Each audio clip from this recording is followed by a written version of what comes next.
শহরের ইট পাথরের দেলানে বাচ্চারা তো ন্যাচারাল জিনিস পায়ই না। Please like and follow. Hello everyone, this is Fatema, welcome Fatema blogs. So আজকে সকাল সকাল উঠে ডিসাইড করেছি যে কোনো রান্নাবাড়ি করব না, বাসার অনেক বাজার আছে যেগুলো হলো সবজি বাজার। যেহেতু ভাই চাঁদপুর থেকে মাছ নিয়ে এসেছে, সো অনেক মাছ আসছে, সো ভাবলাম সবজির বাজার করতে চলে যাই। সো চলে আসলাম পূর্বাচল, যেটা বলতেছিলাম যে ন্যাচারাল কাছাকাছি বাচ্চাদেরকে তো রাখতেই পারি না, কারণ যেহেতু আমরা শহরে থাকি। তো সেই জন্য এখন পূর্বাচল এরকম একটা জায়গা হয়ে গেছে যেখানে আমি সব সময় বাজার করি।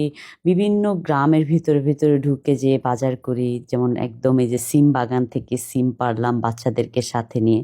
সো বাচ্চাদেরকে যত বেশি নেচারের কাছে রাখবেন, বাচ্চারা তত বেশি আপনার গ্রোন আপ ভালো হবে।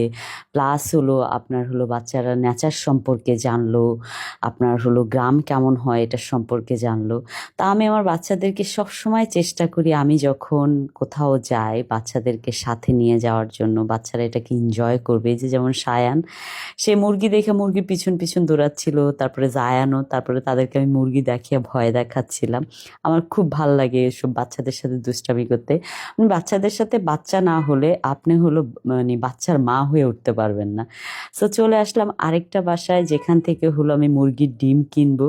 সো চাচি মুরগির ডিমটা একটু বেশিই বলেছি, কিন্তু যেহেতু ফ্রেশ ছিল সো সেই জন্য মুরগির ডিমগুলো আমরা নিয়ে নিয়েছি। তারপর আমরা এখানে আরেকটা ফল পেয়েছি। সো এই ফলটার নাম যে যে জানেন প্লিজ বলে যায়েন, আমি ভুলেই গিয়েছি ফলটার নাম। তারপরে আরেকটা মানে দোকান বলতেছি আমি, দেখেন আরেকটা বাসায় চলে আসলাম, ওখান থেকেও মুরগি নিব। তো একটা জিনিস কি জানেন, আপনার হলো গ্রাম থেকে জিনিসপত্র কিনলে 2 টাকা বেশি হইলেও আপনি ফ্রেশ জিনিস পাবেন।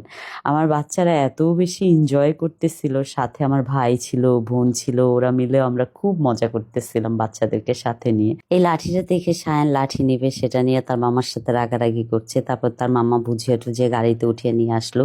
তবে আপনাদের জন্য একটা গুড নিউজ চলে আসলাম আমাদের স্টাইল অ্যান্ড লুকের পক্ষ থেকে।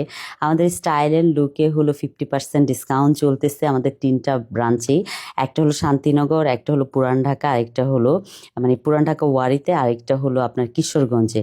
সো আমরা আরেকটা নতুন সেলেন দেওয়ার প্ল্যান করছি, যেটা হলো গুলশানে। সো আপনারা যদি কেউ শেয়ারে ইনভেস্ট করার জন্য ইন্টারেস্ট থাকেন অবশ্যই আমাদেরকে জানাবেন।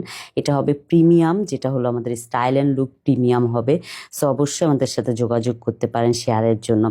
তারপর হলো যেটা বলতেছিলাম, চলে আসলাম এখানে শাক তুলতে। জায়ান আমাকে দেখে সে বলতেছে সেও শাক তুলবে, কিন্তু সে কখনো করে নাই। আমি বাচ্চাদেরকে চেষ্টা করি এসব কাজ শেখানোর, কারণ হলো কৃষি কাজ আপনার এমন একটা কাজ যেই কাজে অনেক বেশি কষ্ট হয়, কিন্তু এটাতে হলো আপনার ফ্রেশ জিনিসপত্র আপনি পেয়ে যাবেন, এরকম জিনিসটা। সো আমি আমার বাচ্চাদেরকে এই জিনিসগুলো শেখানোর চেষ্টা করি যে তোমরা যত বেশি মাটির সাথে কানেক্টেড থাকবা, তত বেশি তোমার শরীর ভালো থাকবে, মন ভালো থাকবে, সব কিছু ভালো থাকবে। এই যে দেখেন যারা নিজের হাতে শাক নিয়ে ঘুরে বেড়াচ্ছে, কিন্তু সে একটা শাকও তোলে নেয়, সবগুলো শাক আমিই তুলেছি, জাস্ট জোকিং। আমার মেয়ে তো চেষ্টা করেছে, এটাই আমার কাছে অনেক কিছু। তারপর আমরা চলে আসলাম ফুলকপি বাগানে, এখানে ফুলকপি, ফ্রেশ ফুলকপি দেখতেছিলাম। সো এই ফুলকপিগুলাই কিন্তু আপনার বাজারে যায়, তারপরে পানি মারা হয়, তারপর হলো 2-3 দিন রাখা হয়, তারপরে বিক্রি হয়। তার চেয়ে আপনি ফ্রেশ সব কিছু পান, এটা সবচেয়ে ভালো জিনিস না বাড়িতে। যে হ্যাঁ চাচারা একটু দাম বেশি নেয়, কিন্তু কিছু করার নাই, তো ফ্রেশ জিনিস খাইলে তো একটু দাম বেশিই পড়বে, তাই না? তারপর আমরা মূলা নিলাম, এই যে অনেকগুলা মূলা উঠে আনলাম।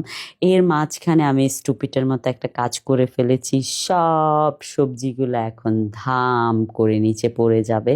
তারপরে আমরা সবগুলো আবার গাড়িতে সুন্দর করে গুছিয়ে তারপরে হলো চলে গেলাম খেতে, কারণ আমাদের দুপুরে লাঞ্চ করা হয় নাই, সকালে যেহেতু বের হয়েছি। সো দুপুরে লাঞ্চ করতে চলে আসলাম। লীলা মার্কেটে আসলে আমি এই দোকানটাতে আসি, কারণ এখানে অনেক ভাজি ভর্তা এগুলো সব পাওয়া যায় ফ্রেশ ফ্রেশ। সো ওনারা যে প্রত্যেক দিনেরটা প্রত্যেক দিনই সেল হয়ে যায়, ওনারা গেলেই খুশি হয়ে যায়, ওনারা জানে আমি কি কি খাই। সো তারপর আমাকে একবার রিমাইন্ড দেওয়া, আপু কি কি দেবো, দেখা যায় টেবিল ভইরা দেয়, আমি বলি ভাই এত দিয়েন না, কমে দেন। তারপরে এবারে কমিয়ে নিয়েছি। তারপরে যারা আমাকে বলতেছিল যে মাম্মা আমাকে দাও ভাত, আমি বললাম ঠিক আছে যারা, এখনই দিচ্ছি। তারপর আমি, যারা, আমার বোন, আমার ভাইরা সবাই মিলে সুন্দর করে আরাম করে খাচ্ছিলাম। তবে বাংলা খাবারের উপরে ভালো খাবার হতেই পারে না আমার মনে হয়, যেহেতু আমি বাংলা খাবার খেয়ে ইউজ টু। সো আমরা খাবার দাবার খেয়ে এখন বাসার উদ্দেশ্যে রওনা দিব। Thank you so much for watching my video. Bye bye, আল্লাহ হাফেজ।